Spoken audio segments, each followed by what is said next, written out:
welcome everyone here and welcome everyone online. This is Keep, Begin, Detach, inspired by Emily Dickinson. So about this event, I do this event roughly once a month, and the idea is that each month I pick a new person in history to get excited about and inspire some work, some play, some research. And so this month is all about Emily Dickinson.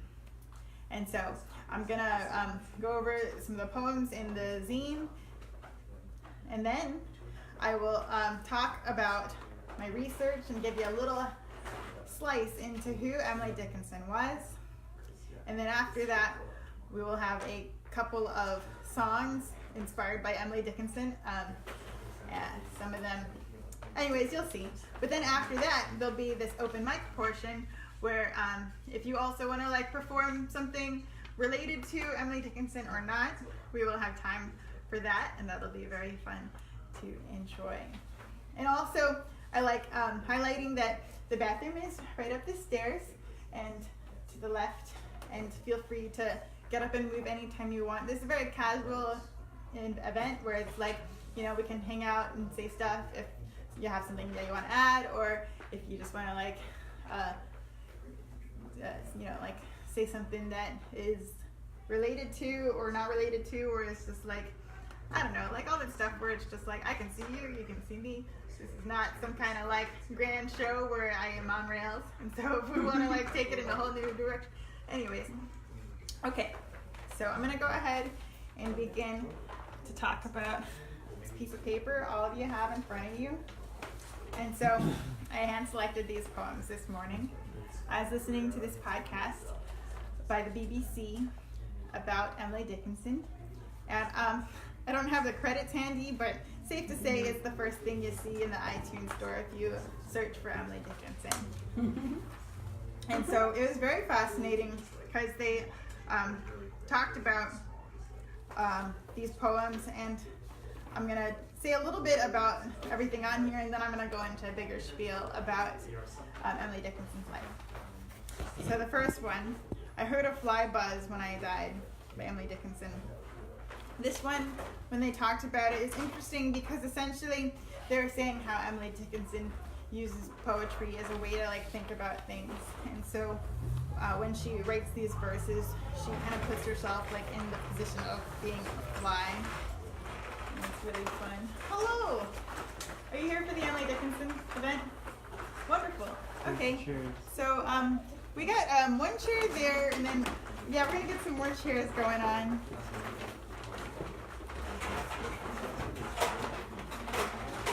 Yeah, here. We're gonna go over these poems in a little bit.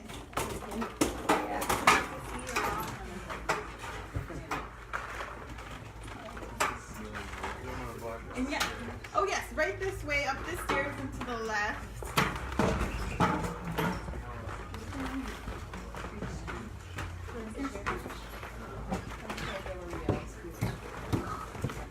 That's cozy, I like that. Everybody sitting on this side. Very cool. Okay.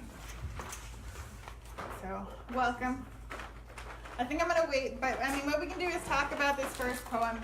So anyways, I'm going to go ahead and read it, and then we can talk about it more. But first, just to give you a heads up where this is coming from, is this is during the American Civil War, and Emily Dickinson is in Amherst, Massachusetts, and she is pretty much in a room a lot, and she is imagining being in a variety of situations, but a lot of it is being a soldier in the war. And so she goes through these different kinds of personas where she writes poetry from this place of being in places where there are violence and death, and so she talks a lot about death in her poetry, even though sometimes the language, it's she's talking about things that are not about her life necessarily. Anyways, I'm going to go ahead and read this poem. I heard a fly buzz when I died, 591, by Emily Dickinson. I heard a fly buzz when I died, the stillness in the room was like the stillness in the air between the heaves of storm. The eyes around had wrung them dry, and breaths were gathering firm for that last onset when the king be witnessed in the room. I willed my keepsakes, signed away what portion of me be assignable, and then it was interposed a fly. With blue, uncertain, stumbling buzz between the light and me, and then the windows failed, and then I could not see to see. And so what I thought was interesting when I was researching Emily Dickinson was how they talked about her use of ballads, but then kind of like turning them a little bit and tweaking them and rhyming, but then not necessarily rhyming. Like here you can see room and storm and then firm and room where they sound similar, but then they don't necessarily go where you want them to go. And I know that it seems weird that there's all these like capitalizations in the writing and then long dashes in the writing, and that was weird then too. People didn't normally write like this for the most part. And so yeah, all right. So that being a little taste of her poetry, now you can get a sense of who she is. I'm gonna go ahead and just kind of give you a bit of a spiel. And like I said, feel free to like chime in with stuff that you know or don't know about Emily Dickinson or parts that you find relatable, because I can see you and I can stop if we want to have a little discussion about it. Here, I have some mints if you want to pass them around. I got some mints earlier. Right. Okay. So, Emily Dickinson. She was born in 1830 in Amherst, Massachusetts, and she was from a prominent family. Her father was a lawyer, and her grandfather helped found a college. Amherst was a college town, mostly busy, and one of the last remaining centers of Puritan Christianity. The local rivals for a similar vibe of Christianity, but also different in the more liberal areas of New York and Boston.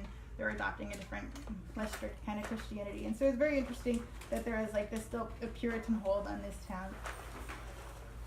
Anyways, so her lawyer father encouraged her education and her sense of civic responsibility. And in her younger years, she was very sociable and had an older brother and a younger sister that she got along with and related to. And so I want to talk about how she went to church when she was little and how this affected her. Not necessarily because she believed in God, but she saw the power of words take hold on people in her community and on herself. Once she came back from church when she was 14, and she wrote to her older brother and said, "The emotion in this room, it's fantastic." She was just like all about that, like this idea of the sermon where people are saying these things that the preachers are making everybody emotional, and how it she felt emotional about that. And she, in her later years, kind of wrote fictions of this religious experience and kind of reflected on that feeling of being like moved, but just by like the sense that words have power. And so in her 20s, she stopped going to church, and it felt like a thing that she reacted against in her writing. And we'll talk about religion more later. But yeah, so in her poetry, for the first half of her kind of like career, it wasn't a career per se, she was just writing a lot. What you do is collect a lot of her poems into these little folded books.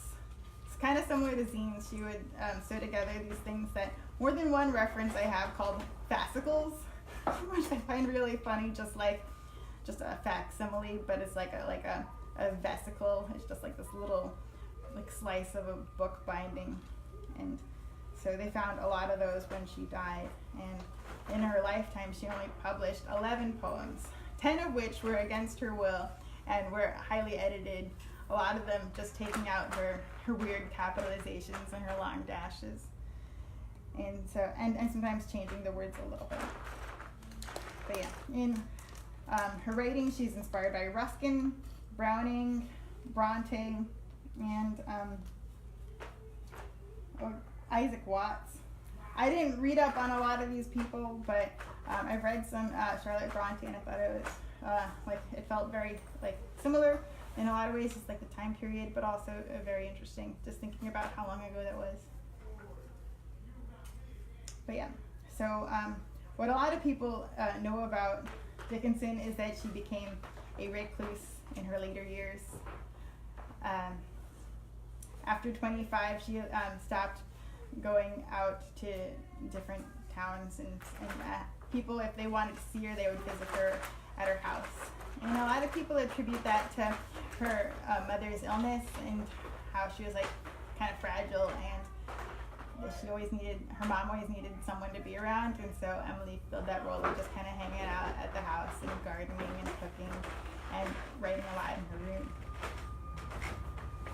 And so in this time in her house, she writes a lot of poetry, and she also writes a lot of letters. And in the latter years of her life, oh, hello, nice to see you. I'm going to hand you one of these, and I'm just going over about some facts about Emily Dickinson's life, and kind of like how I mapped out kind of who she was, but then also why she wrote this stuff. Anyways, so she is a recluse at this place, her father's house in Amherst, and it's this place that they call the homestead, which I find really quaint.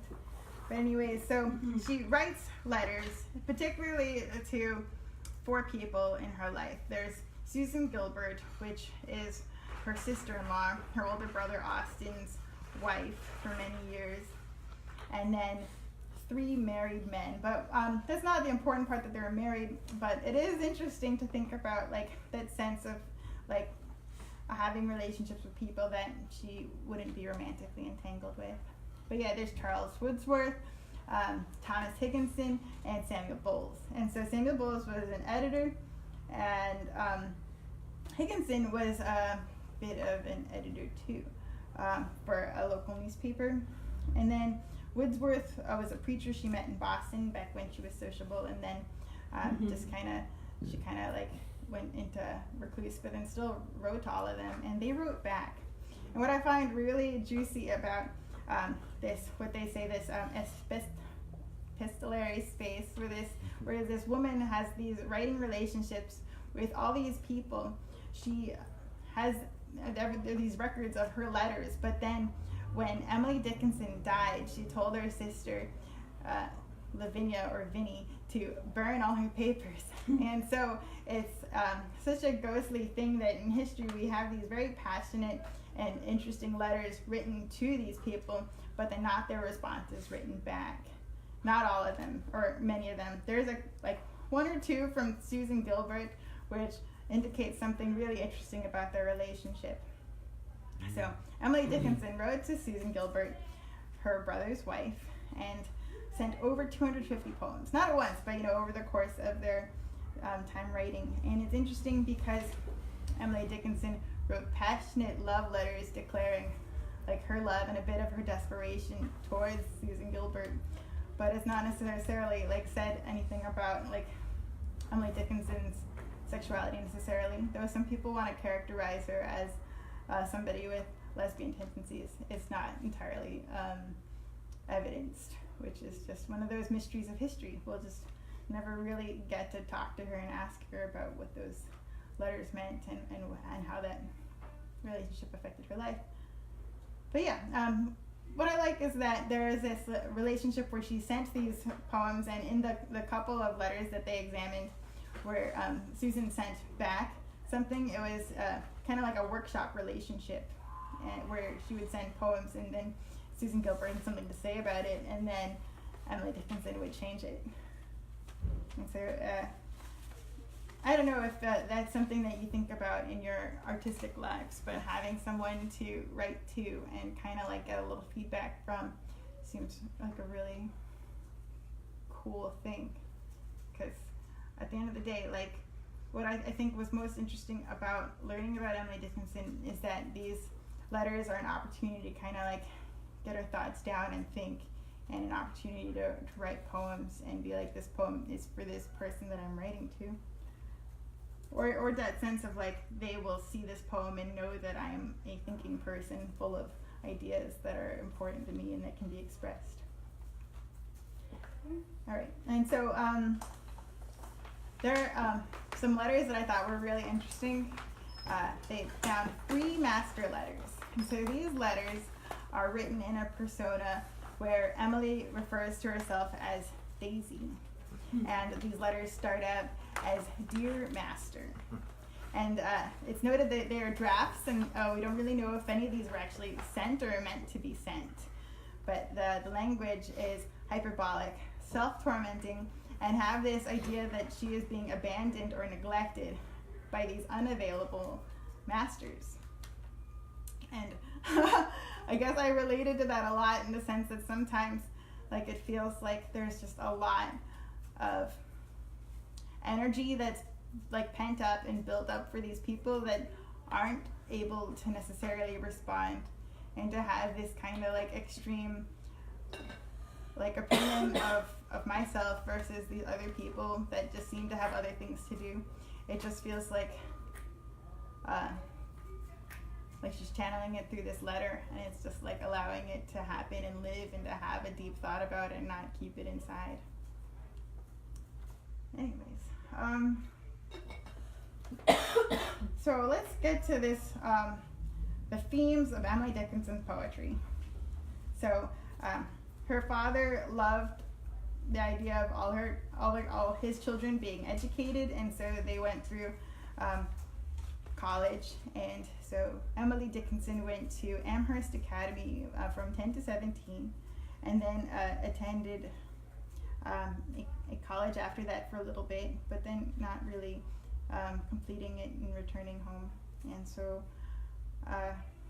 so sometimes in her poetry she talks about geometry and experimental science, geology and anatomy. There's a lot of feet and bones in her poetry. And what I really liked is this idea of a theological question, a bridge between the divine and the human. And in her poetry, she tests these limits of our understanding by trying to explain this interior life. And so that brings me to this poem that I have in this white piece of paper that everyone has. I'm going to read that next.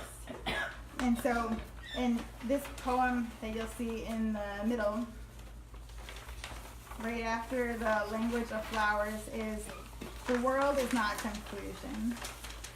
And I want to preface this by saying that Emily Dickinson is kind of satirizing faith. And she's kind of like using this poem to kind of like have a little thinking exercise about religion, but then also you can kind of see that she's also a little ambivalent about like whether or not like it, like, I mean, of course there is a God and there is like language to talk about it, but at the same time, like, maybe religion is not for her. When she was in her 20s, she stopped going to church, deciding that she could worship at home. And so I thought that was interesting, where it's like she still kind of has like a sense of the divine, but not necessarily of institutions. Anyways, I'm going to go ahead and read it. This World is Not Conclusion, 373, by Emily Dickinson. This world is not conclusion. A species stands beyond, invisible as music, but positive as sound. It beckons and it baffles. Philosophy, don't know.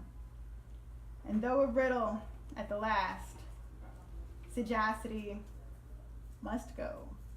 To guess it puzzles scholars, to gain it men have borne contempt of generations and crucifixion shown. Faith slips and laughs and rallies, blushes if any see, plucks at a twig of evidence and asks a vain the way.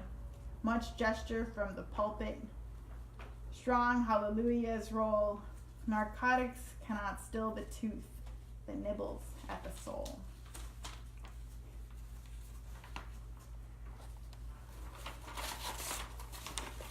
Alright, so that's all I really have to say about Emily Dickinson formally, but stuff I didn't mention that I think is interesting. Well, I guess I'm mentioning it now, so stuff I'm mentioning now.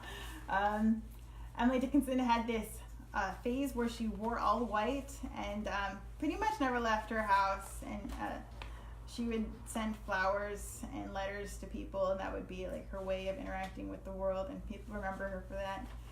And it's interesting because it's not really talked about, and so people don't really understand what that is a statement about, if anything, or if it's just like her sense of being. But yeah, also she was never interested in publishing while she lived, and had a lot of letters where she talked about publishing, and people convinced or tried to convince her to publish. And so historians get this sense that she saved her letters and organized her poetry in a way for posterity, but not necessarily for fame. And so after she died, her sister collected some of her poems and put it together, and they were very popular. And it's interesting to think about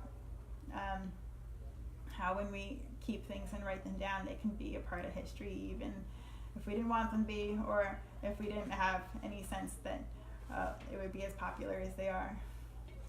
But it's interesting because Emily Dickinson wrote to local people who were, publishing poetry in the newspapers, and so she had this sense of expressing her artistic self to these people and asking them for their opinions about her poetry. And so there is a sense of like maybe she wanted she established these relationships with these people because of her sense of poetry. And so I think it's interesting having that kind of sense of like wanting to be known but not necessarily famous. Yeah. And so what do y'all have to say about that? A lot of things. Mostly thank you for sharing. It's someone that you hear about, like, frequently, whether you're trying to or not.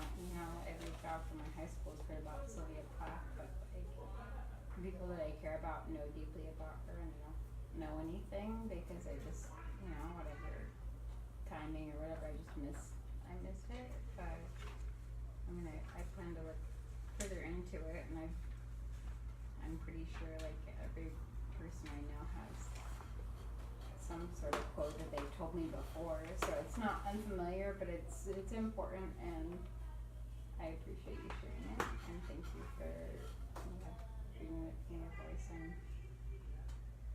thank you for talking about it. I care about it. Okay. Thank you for doing this. That's what I was getting at mostly. Yeah. Has anyone really appreciated a poem by Emily Dickinson? Yeah. You remember what it was? Yeah. I have the books in my house that I read. I feel newly inspired to I will take these things to heart, but I definitely, it's someone that you hear about a lot and you don't delve into because you just assume it's like, and it's not that she's not like on the artistic equivalent of Mark Twain, but like people just like throw a name at you and you assume, okay, I know it's good, but I'm not gonna delve into it. But I definitely, yeah. She's kind of old and dusty. She's not that dusty. She doesn't she's have not to be that dusty. dusty. She's like hella modern too. Right. It's definitely bold. But it does sort of seem like doilies and. It seems like Pressed doilies, but it's flowers. like literally, do I want a 3D printed placemat, or do I want a doily? I want a doily. You're in the mood for doilies. I'm always in the mood for doilies. Doilies. Of no other mood. Doilies are cool. Alright, so Right. I also wanted to say that the reason why that there is this list about the language of flowers is that, yeah, Emily Dickinson was really into flowers because she had a garden, but then also like there's this very popular pastime of women and young girls in, I guess, Victorian age, but also just like the domestic life of having a garden and loving flowers and that kind of thing. Is bouquets became very fashionable. There are these accessory bouquets that were a bit like constructed vases, usually made of metal, but the idea is that you could add certain flowers and they would have certain meanings, and so these bouquets were developed with this idea that each flower had a kind of meaning, and so these bouquets described are a bit like a little recipe for a good tiding, using the language of flowers from this day and age. And I thought, not only does it reflect like what flowers that they had around, but also the kind of things they would wish each other. And so here is listed a get well bouquet as well as engagement flowers. And I think that I couldn't help but really appreciate this engagement bouquet where they have scented geranium, and it means preference or conjugal affection. And so it's like a saucy mixture. Good on them. I would wish that for people. Yeah, conjugal affections. That means sex in marriage, right? Well, naturally, it's a Puritan town. You don't want to just be like, do what you want. But I think there's a certain kind of like, enjoy your conjugation. Sorry, I don't know why I brought that up. It affected me. I can't help but be drawn to it specifically. Where I like that it's scented, where it's like, it's a very sensual flower. I really do like scented geraniums, and I'll never look at them the same way again. But yeah, so that includes the talky part of this event. But as we get into the second part where it's performance, I wanted to open it up and say that anyone in this audience who would like to perform? Can I ask you a question? Yeah. Did you come across anything in your research, like any speculation about what made her go reclusive? Oh yeah, I don't know if I mentioned this, but her mother was ill, especially in her later years, and somebody always needed to be with her, and so yeah, Emily Dickinson was married, and so there was a bit Grey of Gardens, kind of? Yeah, maybe. I don't think it was that jovial. You haven't seen the movie, have you? That's a movie? Yeah, and Jake's Monsoon did it. Yeah. The daughter. Wow. It's a mother-daughter who lived in the house. But yeah, like her father was there for a time too, but he's also a lawyer. Depending, I guess that he died at some point. So I don't know exactly like the timeline where like here's the people in the houses and stuff, and why exactly she fell into that role. But I think a lot of it too was when Emily Dickinson was young, a lot of her friends died, and she had kind of like a sense of mourning throughout her life, and so. Also, they speculate that she had epilepsy, but it's not validated. But it's just one of those things where it's like, she writes about this part, which could kind of relate to that diagnosis and would explain her reclusivity. I didn't do that much research, so, but it is interesting because in the research that I did do, they didn't really bring it up. So you'd think if they had a strong answer about why she was a recluse, they would say so. But she had a very sociable childhood, and it was only after after she traveled a bit and where she met this preacher guy who was not really available but did visit her occasionally. I think I could see reclusivity feeling pretty good. It's just like, oh, these people, they're not going for what I got. I'm just gonna hang out at my house. That's my characterization of her. Cult of one. Yeah, but I get the feeling that she just was most comfortable that way. I think that wasn't so uncommon, before there were cars and highways and travel was so easy. And very rural. She was very connected with the gardening, I think, in a real deep sense. And caring for her mom, Was she close with her sister? A little bit. I wouldn't know how to characterize that. I wouldn't talk about it a lot. It's her nature poems that really strike me. But boy, this is. I've never read this one. Yeah. Who would like to perform? I think is the question. I mean, did I answer your question about my ideas on her reclusivity reasons? Yeah, I wanted some wild speculation. Okay. That kind of got some, not as wild as Do you have any wild speculation? Well, personally, I mean, yeah, she's like really into her like brother's wife, so it's just like, oh, I want to hang out by the house, see what happens. But then also like the guest home on the same property was kind of like a stopping point for a lot of guest lecturers, and so like there's a lot of like sociability she had at a young age where a lot of cool like falutin authors like Ralph Waldo Emerson The world came came to by. her, Yeah, so in a lot of ways she didn't, I guess, like feel like the world was out there, but rather in her own internal, She's like a interior YouTube mind. star. She doesn't have to leave her house. Yeah. She can still have influence. Did they read her poetry? I mean, of course. Who? Did she keep her poetry private her whole life? Oh no, well, so that's the interesting thing. In the beginning of her life, she like saved a lot of her poetry and then put it in these little zines. But then in her later years, she like just started sending them out in letters, and so she kind of had like that thing where she just like social media, wanted people to get a sense of her and her writing and check in with people and be like, this is cool, right? This is good stuff. So yeah, she loves the likes. Yeah.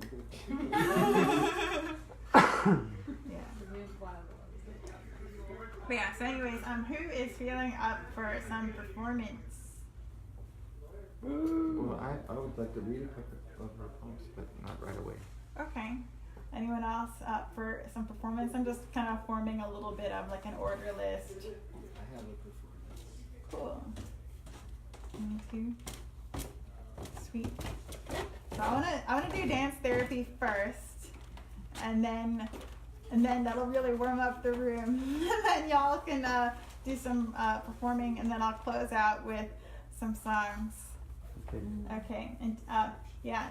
So at every one of these keep, begin, detaches, I like to encourage people, if they want, you can perform something that's related to the inspiration or not. It's just a great little intimate space to kind of like try out some material, kind of do whatever, kind of respond, but also just kind of like chill and not feel the pressure of anything either. So I'm going to go ahead and set up this next thing. Do you want me to move this? Do you have the pens? They're right here. Cool. Everybody should have a pen. Do you need a pen? Does everybody have a pen?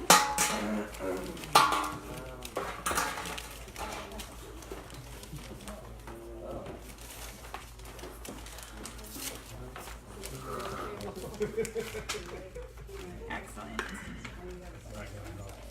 So, you know the drill.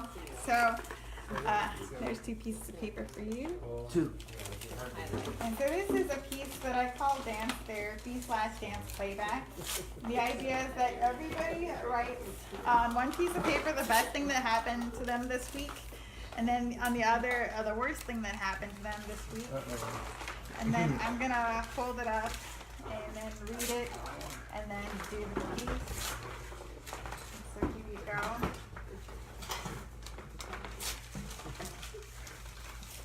Yeah, these pieces of paper are big, so don't feel like you need to fill them all out or, at your leisure of what you want to share as details. There you go.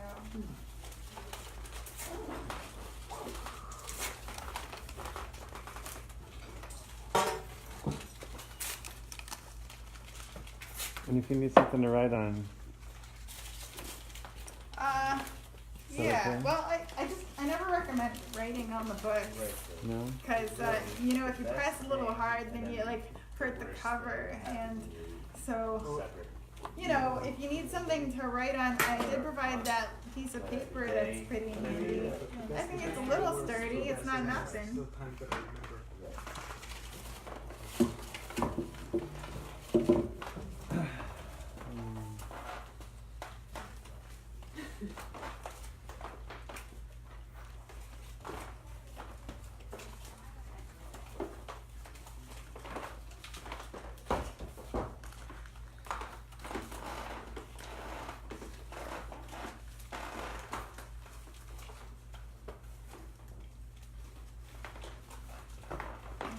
set. I'll just put them into my hat.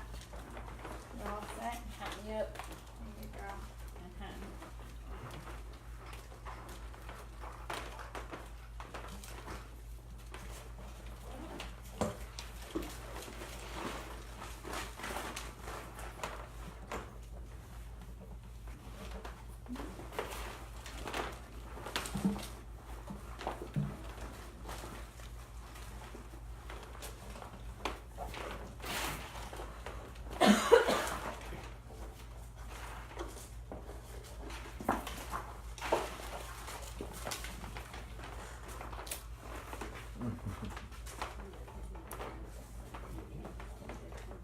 Thanks again, Cassidy, for providing the pens.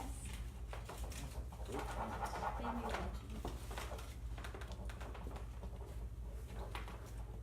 you. You're welcome.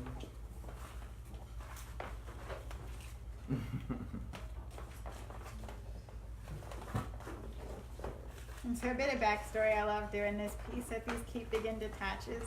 It's cool because each room has its own sense of like what's been happening for people. All right.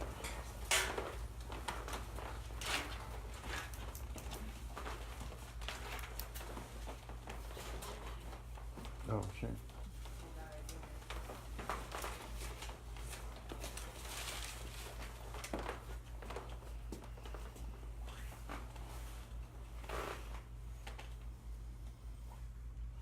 I was kind of thinking what would be good music for Emily Dickinson, just in general. Like, what was something she listened to? It's like, did they have the Sears catalog back then? No, I This don't is think like, so. you just like, did she play the piano? She heard a lot of church hymns, you know, Mm-hmm. a lot of like, yeah, just probably stuff that you'd find in like Sacred Harp, hymnals, things like that. Mm. Cool. What wondrous love is this, oh my soul, but you know, that kind of thing. Yeah. I really like the kind of like the ballad stanzas that she has. Fun fact, some of her poems really translate well to the Yellow Rose of Texas. Oh, cool. Yeah. Some of them? Yeah. Plural? Yeah, more than one. I've seen this happen where it's like you can see how they fall into this kind of cool. meter, and I they wanna can see set that. them to Yeah. that pretty well. Yeah, I was thinking about doing that, but I was just like, I don't know that many chords. I wasn't gonna try Mm. that. Hmm.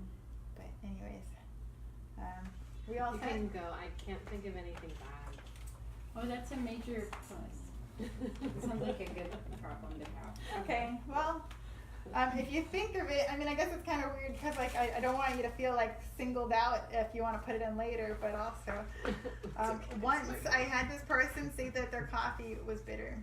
Like, that was the bad thing of their week, and I was really happy for them. I was like, what a week. Alrighty, I'll get started.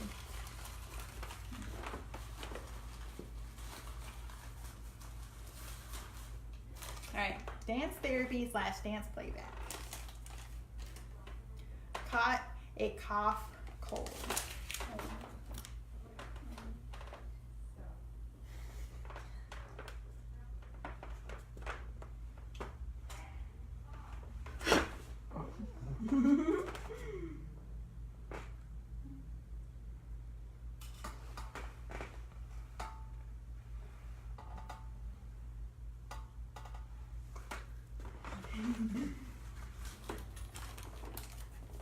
Celebrated the 1-year anniversary of committing to myself. Self-marriage.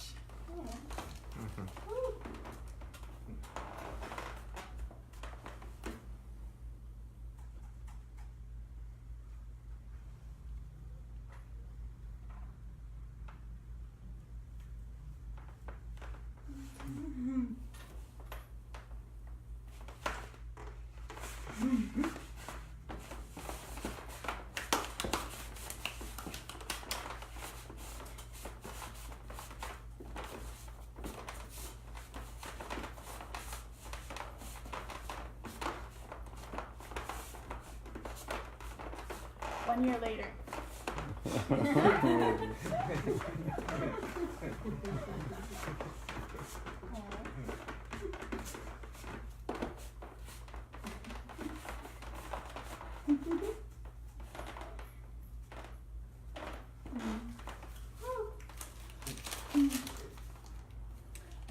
Persistent cough.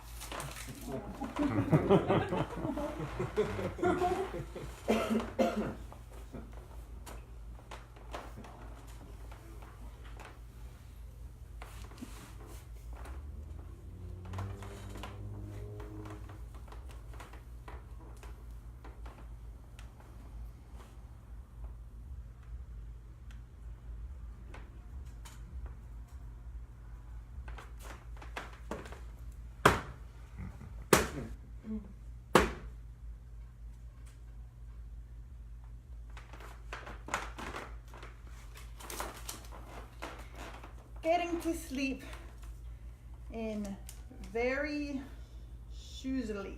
Like choose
Fighting with my first wife.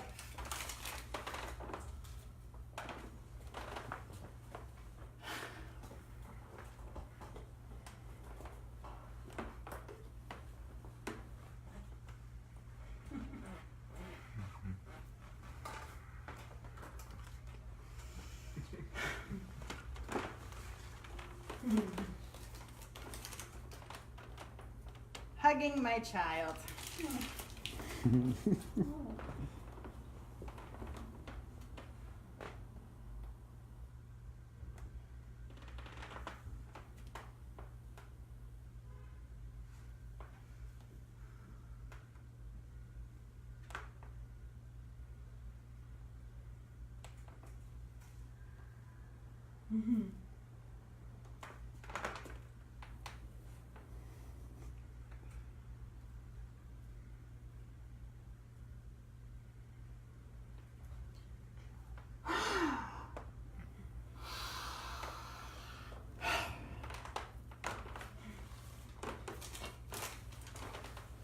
Wake up, loved.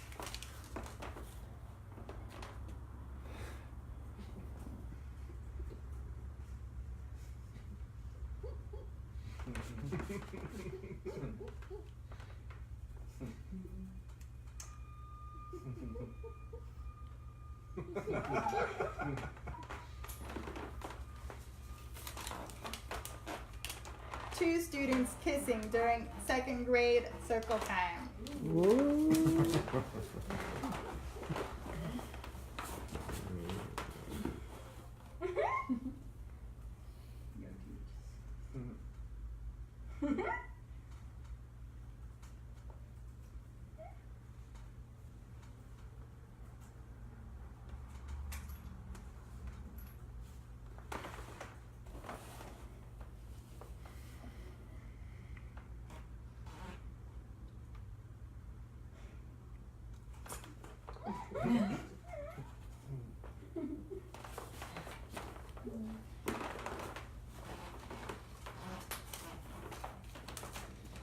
Forgot to go to therapy.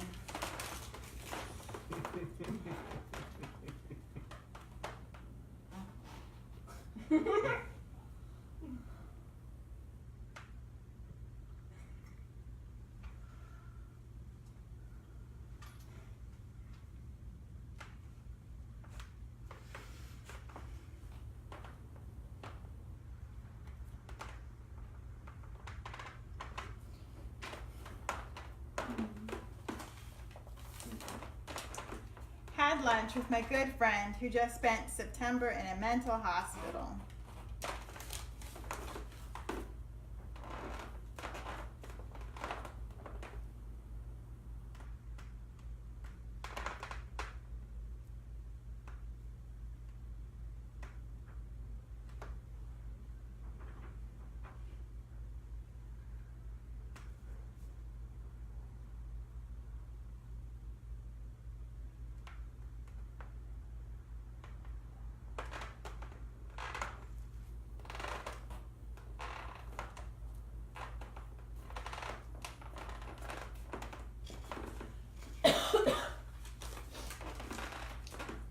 Went to sleep sad.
And that was all for today's dance therapy.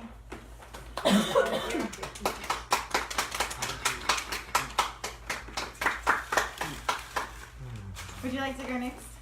Sure. Thank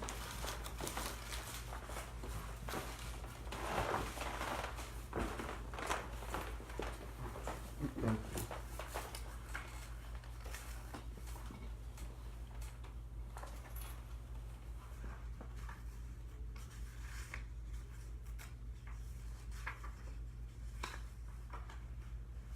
This is 173. A fuzzy fellow without feet, yet doth exceeding run, of velvet in his countenance, and his complexion dun. Sometime he dwelleth in the grass, sometime upon a bough, from which he doth descend in plush upon the passer-by. All this in summer. But when winds alarm the forest folk, he taketh damask residence, and struts in sewing silk. Then, finer than a lady, emerges in the spring, a feather on each shoulder. You'd scarce recognize him. By men he clipped caterpillar, by me, but who am I to tell this pretty secret of the butterfly? You see this? What is this word? I think that's like crept, maybe? Eclept. Y-C-L-E-P-T. Y-C-L-E-P-T. Y-C-L-E-P-T. Yeah. I didn't know if it's... Anyway, struck me.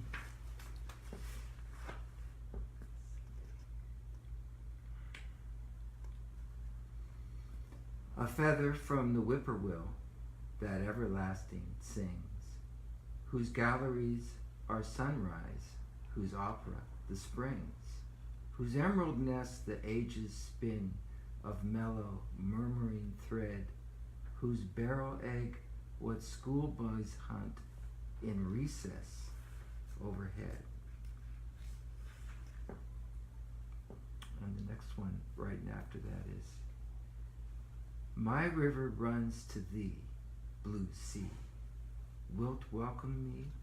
My river waits reply. O sea, look graciously. I'll fetch thee brooks from spotted nooks. Say, sea, take me.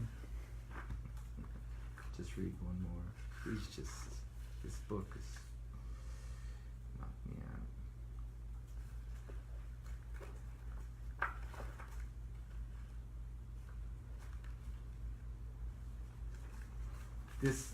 You recalled this when you were talking about her going to church and she was enthralled with the power of word, and because I was reading this when it gets this one line about the God the Father and the Son, and I was thinking, was she really devout? Is that the vibe I get?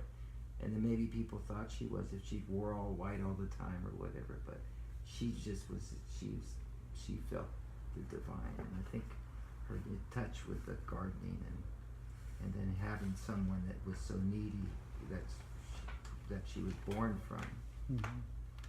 Because the latter part of my life, I lived with my mom. I took care of my mom. That was the duty that fell on me as the second to youngest of 5 children. And anyway, I can really relate to this person, Emily Dickinson. Wow. So at 4:20, you'll know it as you know 'tis noon by glory, as you do the sun by glory, as you will in heaven know God the Father and the Son. By intuition, mightiest things assert themselves, and not by terms. I'm midnight, need the midnight say? I'm sunrise, need the majesty? Omnipotence had not a tongue. His lisp is lightning, and the sun his conversation. With the sea, how shall you know? Consult your eye. Wonderful. Thank you so much. Thank you. Thank her.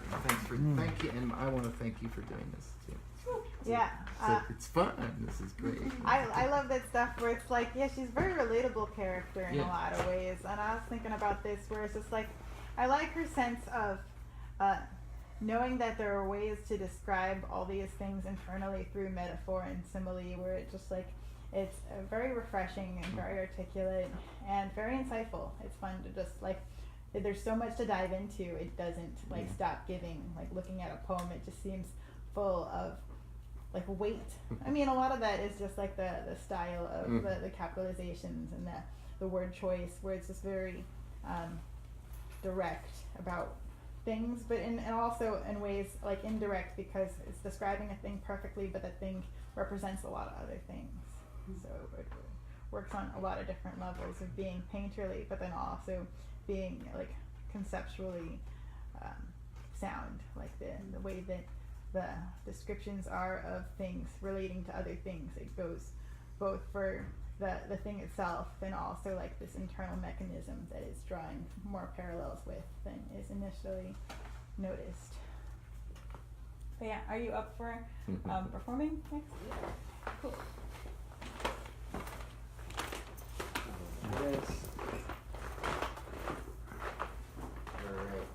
So I have an Emily Dickinson book. It was in my room. And I had a guitar in my room.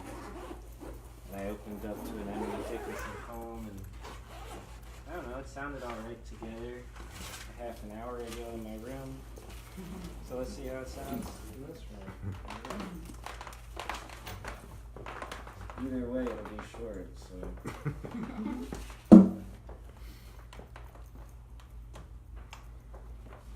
You can lower the stand if you want to sit down. Yeah, you can. Like my love of convenience versus my love of comfort are really.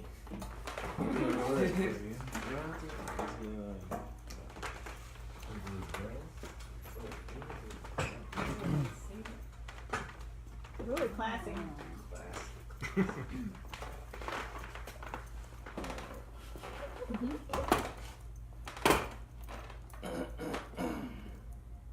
La la la. This one is called by the sea. Okay. That sounded good. Okay. By the sea. Emily, Dickinson. I started early, took my dog. Okay. I started early, took my dog, visited the sea. The mermaids in the basement came out to look at me.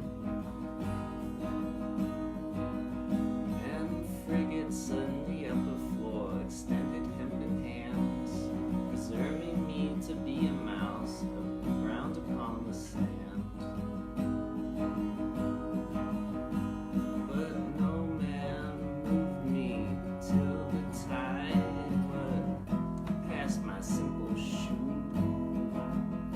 and pass my apron and my belt and pass my bodice too, and ate me as he would eat me up,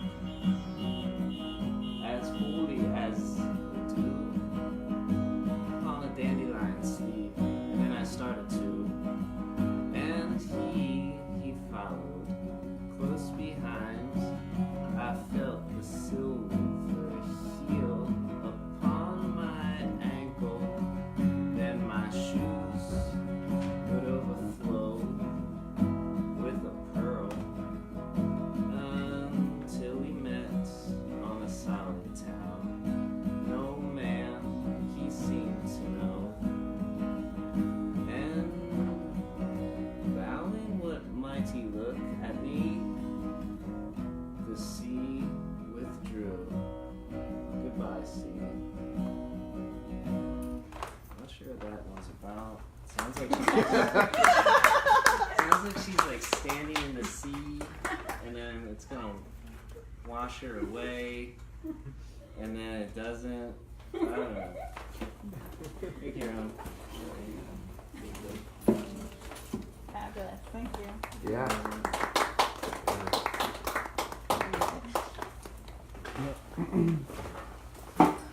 Does that one have a number? This one is called By the Sea. The book I had, I think somebody got sauce and put titles. Yeah.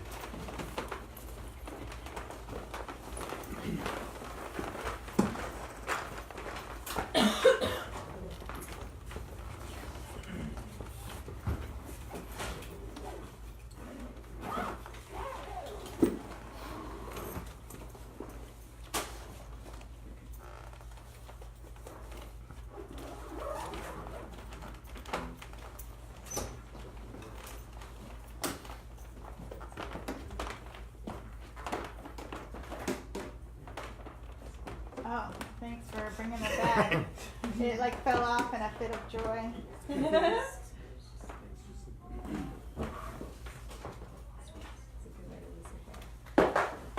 usually what happens to me. I'm always just losing my hair.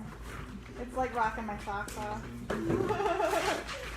Like, you know, it's a party.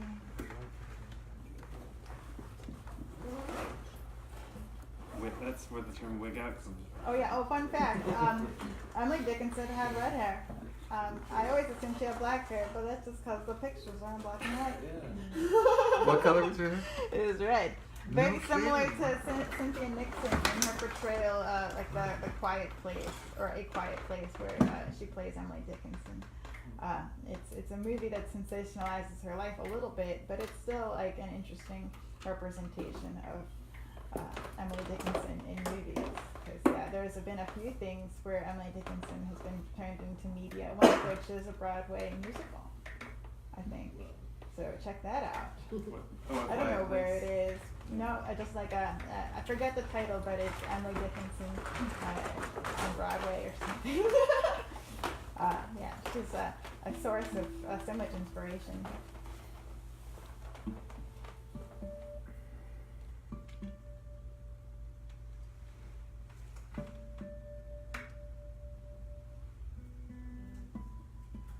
Scarborough Fair.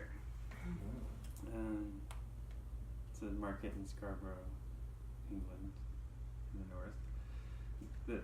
I don't have the lyrics, but they describe a series of impossible tasks set for a man by his former lady love as preconditions for reconciliation. It's very formal.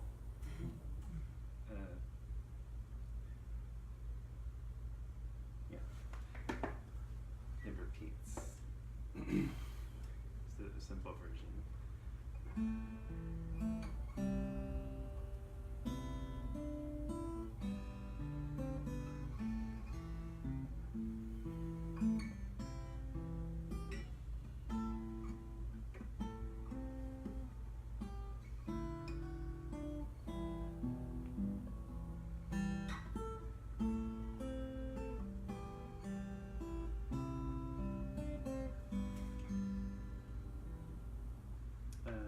Shit.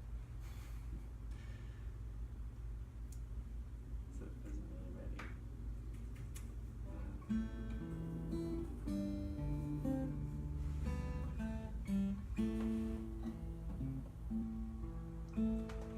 I'm gonna try anyway.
Scarborough Fair.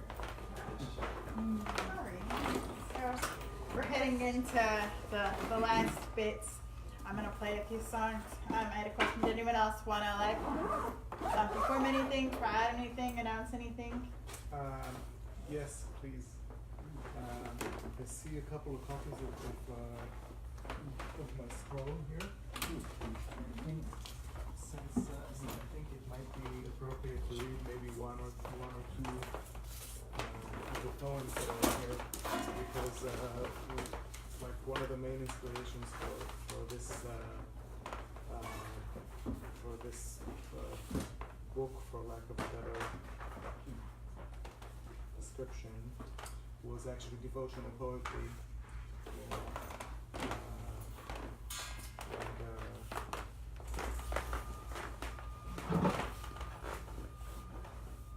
As you can see, it's printed on a scroll, like some kind of holy text.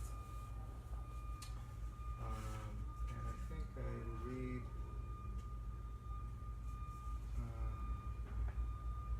the very last one, maybe.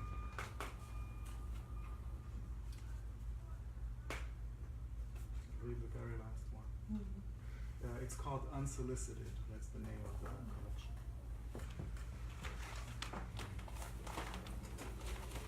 Rare stomachs that like to eat stomachs, or rye berries in expectation of the second coming, in the rising steam and odors of orthodox hell. Is it really worse than a chickpea fulfillment as human libido serving smoked tea around bleached tablecloths and floral china, rescued from the shtetl only to slip through the bottom of a cardboard box, one dusty crash course in handling the muscle fiber of raw, unsaved, and deteriorating uncle ropes, still learning how to fit millions of survivors into a modern compact like elephants into clownmobiles on the sandy arena at the outskirts where those ditches were dug and those Jews lined up, and those bullets shot, and those quick feet run all the way to America, their unshakable dung running with them, their faith shook by cross-counter smiles and vanilla ice cream stolen books from first-year immigration house parties, where Canadian kazoos blare their nasal conviction in sci-fi classics and barbershop voicings, German surnames that chew raw grain during harvest, filling tons of burlap bags with as much seed as the sand that decorates the western paper cut, where the fizzy tongue licks and licks, licks and licks, licks and licks all night long. A long-haired pussycat licks the rancid olive locks that weave a gunny sack around my quiet nightmares, that all night long twirl their slow-motion tails up eucalyptus-lined hillsides to the caw of nesting crows on St. Patrick's Day, pulling cowboy cologne on the way to the next shedding, the maggots biting bad between that skin and this. Not even an asphalt rub can cool this itch. Every jerk pumps more champagne into this itch. Table talks or LED swamp fishing trips turn up the volume on this itch. Golden Virginia rollies charge this itch with dry static. This itch, this continuing high carbon lecture rasping in severe sympathetic dominance. New adventures in the straight male experience. This itch has nothing to do with those, and neither do the fangs and middle fingers suspended in this carpeted stair hall, where the curse still kicks inside the crevice of wall and ceiling. I will tuck my head in and listen for the name spoken by a janitor's shadow, or the leaf spring wind that chases the mop bucket, the sweat-washed t-shirt.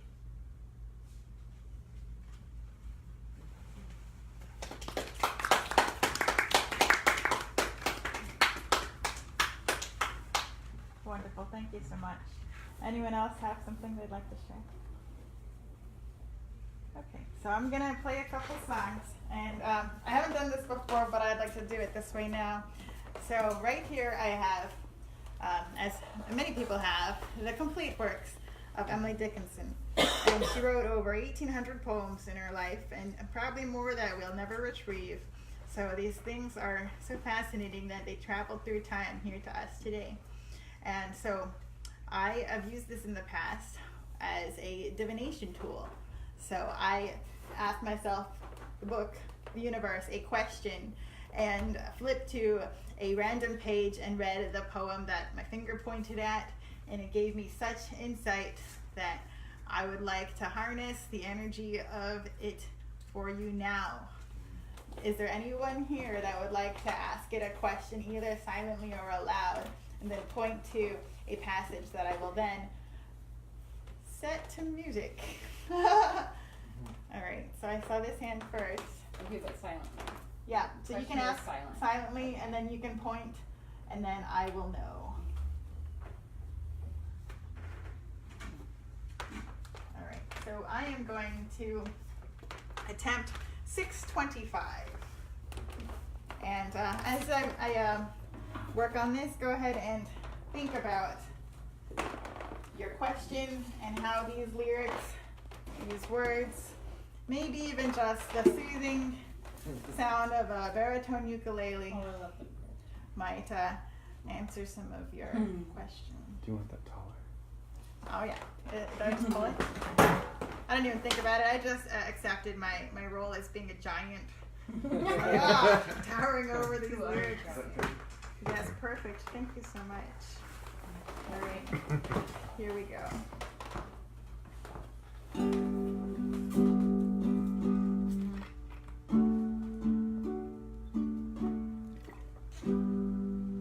It was a long parting, but the time for interview had come. Before the judgment seat of God, the last and second time, these fleshless lovers met, a heaven in a gaze, a heaven of heavens, the privilege of one another's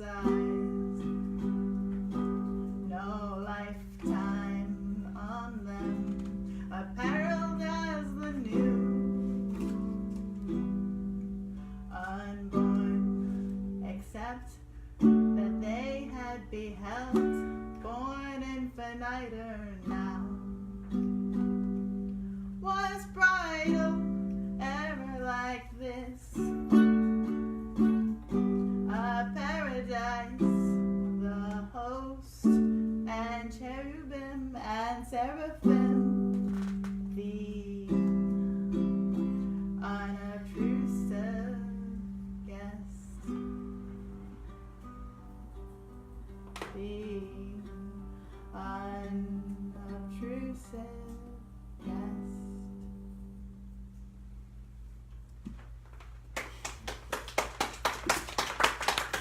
So I hope that helps you. That is perfect. This is such an interesting privilege because, yeah, to like really like look at each word and say it out loud, it really forces me to read it in order, which is sometimes a problem I have with poetry, where I just kind of like look at the whole page first and then things pop out and then there's like a bit of spoiler effect. It's nice to just like really take it through. Okay. And so, as before, go ahead and think about your question, and I will think about your answer.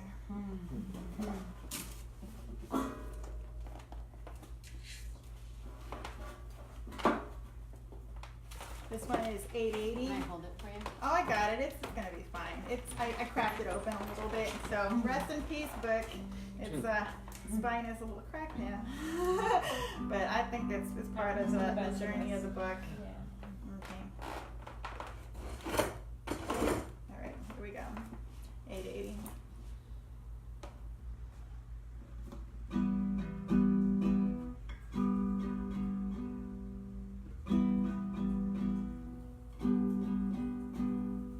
The bird must sing to earn the crumb. What merit have the tune? No breakfast if it guarantees. The rose may be content to bloom, to gain renown of ladies' joy. But if the lady come but once a century, the rose superfluous become.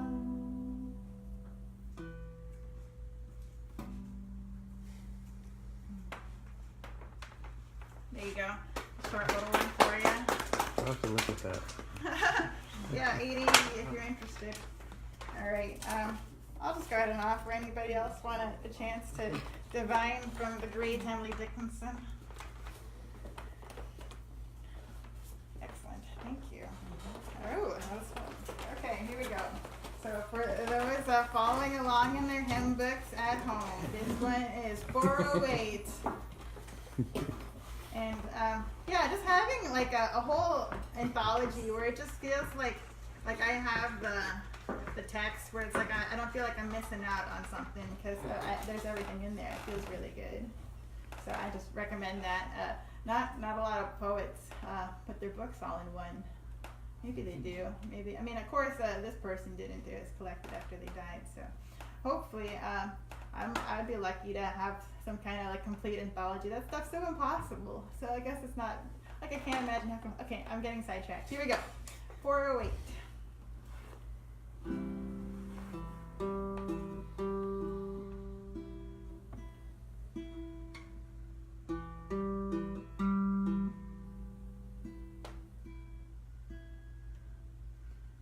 You knit like death for whom? True like the tomb. Who tells no secret told to him? The grave is strict. Tickets admit.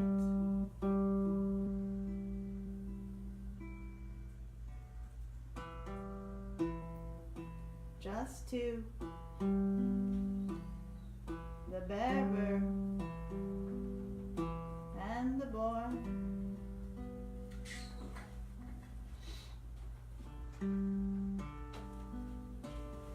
And seat just one. The living tell the dying but a syllable.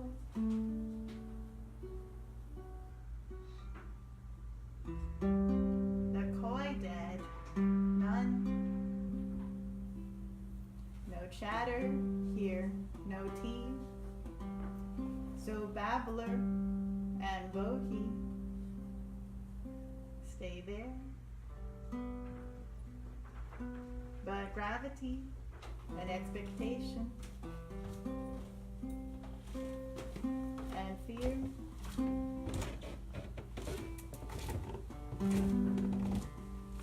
A tremor just, all's not sure.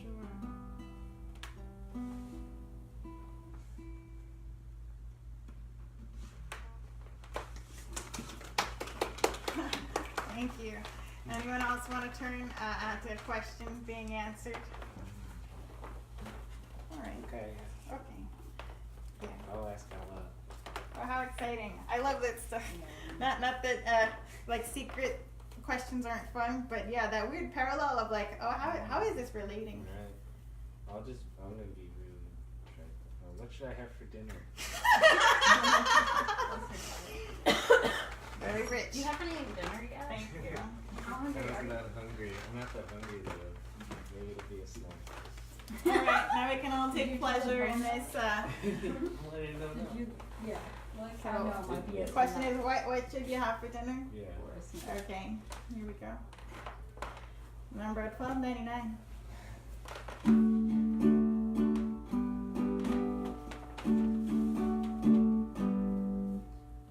Delight's despairs its setting is delight that is less than the sufficing longing that is so impoverished.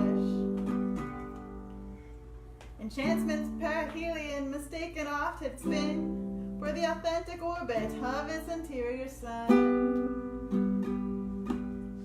I think that answered your question pretty good. You feel the interior. But is it less than the sufficing longing that is so impoverished? It's what's for dinner. Alright. Anyways. Longing Thank you all. for I dinner. had loads of fun.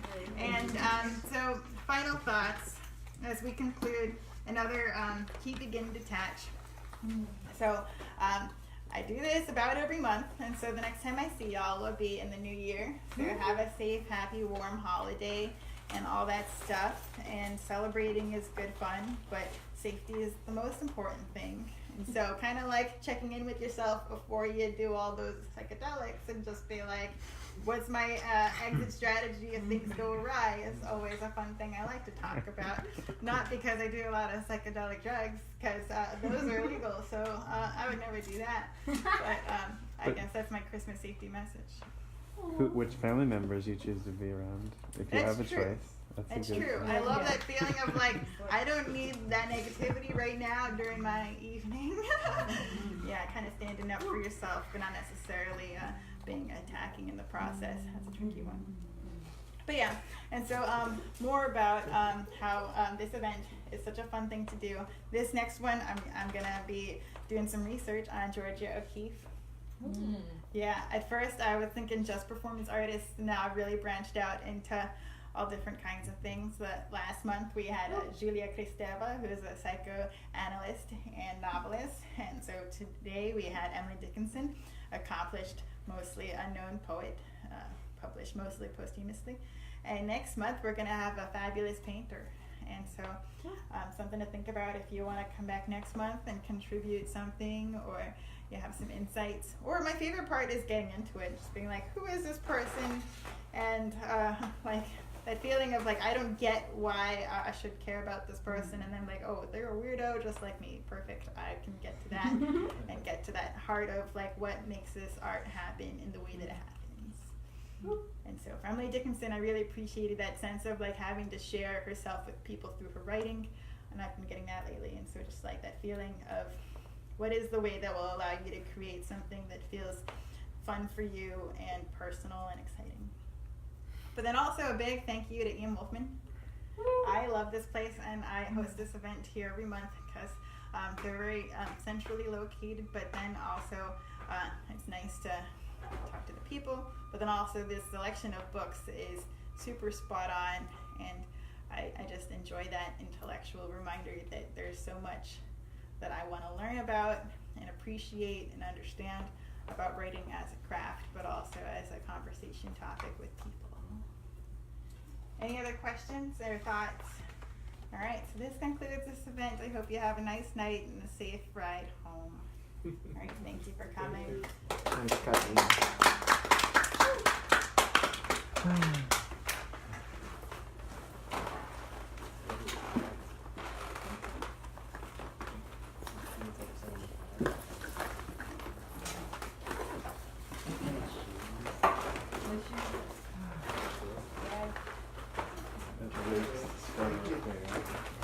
actually get tuned in screen.